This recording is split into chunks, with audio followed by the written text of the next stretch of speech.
Now go on. What was your... First, then, do you believe that Israel is tied in with this cabal you keep mentioning in some way? Not Israel, but a clique at the top of the Israeli government, yes. Most Israelis I consider to be chumps or victims of these people. Because, for example, the cousin of the Shah of Iran, among others, came to us with information that George Bush and his group had given 12 neutron bombs to the government of Iran, with missiles with neutron bombs on them. Remember, neutron bombs kill people but leave buildings intact. Well, that's not only treasonous, it sounds crazy. It is. And the Iranians said, we don't want them. We put them at the Iraqi border, and they asked President Obama to please take them off their hands, and Obama just refused to listen. Wow. Okay? And this is, again, people at the higher level know this is true, you know. But in other words, they were going to offer the people of Israel as a kind of ritual sacrifice. So the Israelis were victims. A lot of them were fooled with, Jewish superiority talk, which was really the same as the Aryan Nazi superiority talk, only you substitute Jew for Aryan. And they were chumps, okay? So most of the Israelis don't know what was going on and would be appalled to hear it, okay? So this is not a Jewish thing. I mean, I need to make that clear. It's about a cabal above all that. And it has no religious affiliation. Well, they are associated with the Abrahamistic religions, okay? Let's put it that way. They believe... Going back to Babylon, Mesopotamia, all the way back there. Well, at least going back to the time of the Caesars. Let's remember the religion, okay? The etymology of religion is religare in Latin, which means to rebind. And what do you rebind it into? A fascio. And what's a fascio? What's a bundle of sticks? But it's a fascism. It's at its worst, okay, monotheism as practiced in the Middle Ages, for example, involved singular control over everybody's thoughts. Remember, in the Middle Ages, if you didn't believe in the official Catholic doctrine, you and your entire family would be killed. Right. Tortured until you confessed. That was the Inquisition.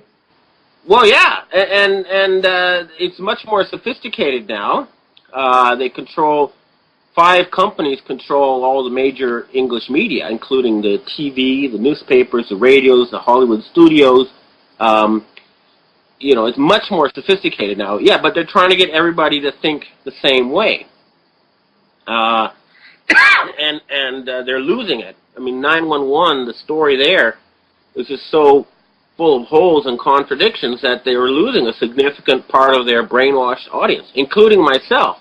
Because I was a high-level brainwashee, you know. Right.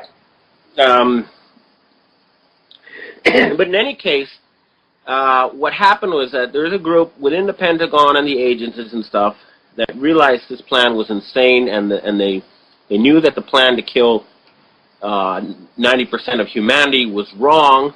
And what they did was they blew up the underground bases that the elites were going to use to hide in when they carried out their nuclear holocaust. Okay, I want to get back to that because that's a really central point, but there's one question I want to ask you before we get to that, because that's Sure. sort of like the conclusion of the discussion. But, okay, why do these guys need money? If they have so much infrastructure, so much assets, massive political power, why can't they just nakedly exercise power, move men around, move munitions around? Why do they need money? Why are they going around like a crackhead looking for a fix and going to all these different countries to try to scam money off of them? Why can't they just print dollars and make more money? Because people aren't accepting their dollars worldwide. You got to remember, there's 800 U.S. military bases around the world. If they can't make the payroll for these guys, they're going to be marching out of their bases with food bowls in their hands, begging for food. Right. So, they cannot go and, they're being cut off from their oil, from their other resources. And, that was their Achilles heel, was the control of money. Now, okay, go ahead. Is self-financing. They have their own industries and their own income. the U.S. Army is dependent on Wall Street financing, and that's why they were dependent on, ultimately, the Chinese and the Asians who were financing Wall Street. And that's why, I mean, what I've told the Pentagon guys is, hey, you know, you guys can have a Starship Enterprise future, you know, exploring the universe and all that kind of stuff. Just work with us. We're not going to cut you off. You're not going to end up like the Soviet Union, where you had a general who's now, you know, suddenly forced to drive a taxi in London, and you can be the good guys again. And a lot of them said, you know, hey, I think that's a good idea. Yes, you know, we want to be heroes again. We don't want to be the bad guys. You're saying that they have suppressed technology that could bring us into the Starship Enterprise reality. I don't know about that, but what you can confirm in the public record is that, according to the American Academy of Sciences, more than 6,000 patents have been suppressed for so-called security or public safety reasons. And some of these probably need to be suppressed. Okay, we don't want everyone to have a backyard nuke, for example. Sure. But a lot of them, I'm hearing, were just kept because these people were acting like dogs in the manger. They wanted it to have only the elite to have it. So my understanding is that, for example, a lot of the so-called UFOs are just sophisticated Earth-based secret aircraft that aren't available to the public at large. I would agree with that, yeah. And so, you know, the point is, let's develop these patents in a safe way, and you can have a boom time, you know, such as we haven't had in a very long time. Right, instead of creating these financial products that are just voodoo, why not actually build infrastructure? And the existing military-industrial complex, I would argue, is probably the only entity on Earth that has the tools, the factories, the infrastructure, the staff to be able to accomplish this. Exactly, and that's why, you know, the generals are now on our side. And the people who are not on our side are mostly bribed politicians in Washington, D.C., and the Wall Street crowd. So they're being increasingly isolated. Now, what possible reason could they have, these adversaries? Why in the world do they think they want to reduce population? The average person, their mind shuts down because they can't conceptualize that anyone would be that evil. So what's their rationale, as far as you understood it? The story they tell me is that, look, we're destroying the environment. There's too many people for the planet to support. And the other thing is, these people are elitists. They believe in eugenics. And they say, plus, you know, too many stupid people are breeding too much. Useless eaters. All they do is they destroy the environment, and they don't produce anything. They just sit around and watch TV, and we don't need these people. We want to eliminate the weak and the useless and just keep an elite. We want to improve the genetic quality of the human race by purging the garbage from the system. And we get to save the environment and create whole new natural ecosystems. I mean, I think, was it the Georgia Guidestones has their philosophy written out. You know, 500 million people in permanent harmony with the environment. This is what their goal is. So they put it in eco terms. Okay, people forget the Nazis were great green people when it came to preserving nature and natural parks and all that kind of stuff. They were really gung ho.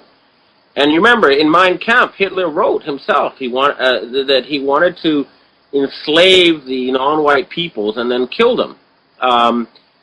It's right there, and it's the same group. They're the same Nazis, the same philosophy. In other words, they wanted, and the other thing is they're sort of, the super elite were saying, hey, look, we're special, we're really smart, we're the elite, and we should rule the planet like God kings, and we'll need about 500 million slaves or so to keep, to keep us pampered, but the rest we don't need.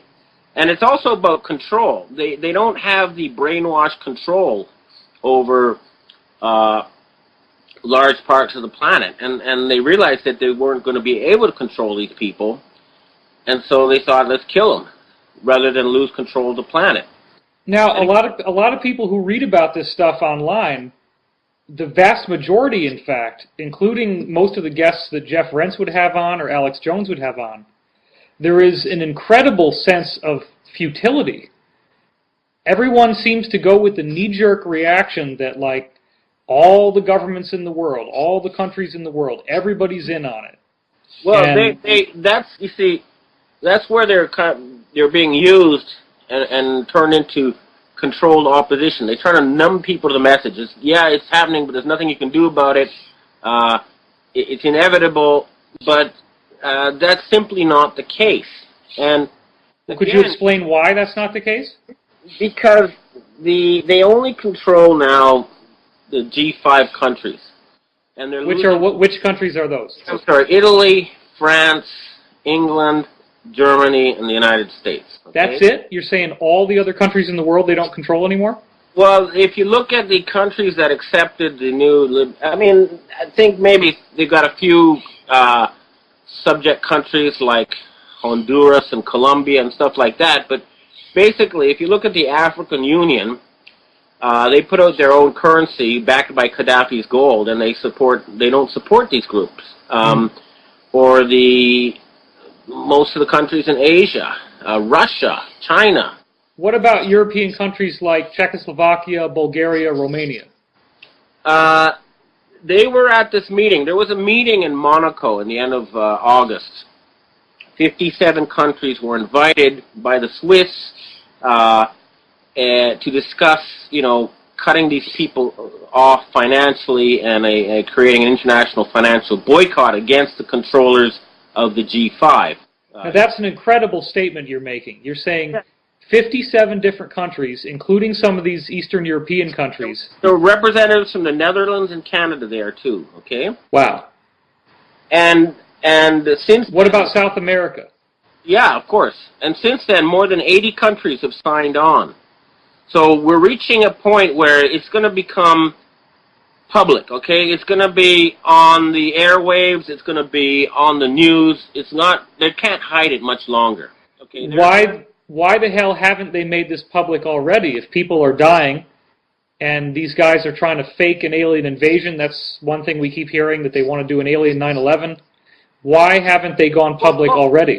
You don't think they've tried? Look, I had a book proposal at the Berlin Book Fair, okay? 11 publishing companies wanted that book out there, including 5 major ones. And they all came back and said they were told by their bosses that they couldn't do it. Wow. They've had people telling everybody I ever was associated with professionally that I had become an insane drug user, okay? They control the media. You got to remember that. There's 5 companies, 5 corporations, controlled by people like Rupert Murdoch and Redstone and stuff, who have a grip over all the TV studios, all the newspapers, the radio stations, Hollywood studios, you name it. So if their economies are going to go down, they can then say that it's a global economic collapse. And it's not a global economic collapse. Again, if you look at the public statistics, you'll see that if you exclude the G5 countries, the average growth in the world economy last year was 7%. Holy crap. People are booming. It's not a world crisis. It's a crisis among the countries controlled by this cabal.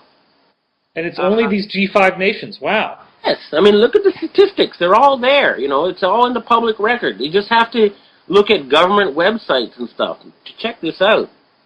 There's nothing I'm saying, including the plan to kill 90% of the world's population, that's not in the public record. It's in their own writings. We have countless confessions. Werner von Braun, the guy behind the Apollo project, said on his deathbed that they were going to use a fake alien invasion as an excuse for genocide. It's crazy stuff, but it's provable. I mean, these people don't think like normal humans. I guess it was Herbert Hoover said, not Herbert, J. Edgar Hoover said when a conspiracy is so big that people's mind boggles and they go into denial. But in any case, these people are coming down. Okay, we've got